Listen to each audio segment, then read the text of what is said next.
আসসালামু আলাইকুম রহমতুল্লাহ। প্রিয় দর্শক, এক রোমাঞ্চকর দৃশ্য নিয়ে আজকে আপনাদের সামনে হাজির হয়েছে।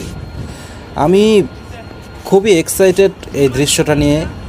আর আমার ধারণা আপনারা এমন দৃশ্য, আমার মনে হয় জাহাজের এমন অসাধারণ দৃশ্যগুলো আপনারা অনেকেই দেখেননি। দেখতেই পাচ্ছেন একটি বিশাল আকৃতির জাহাজ ডকইয়ার্ডের কাজ শেষ হওয়ার পর কেমন করে পানিতে নামছে।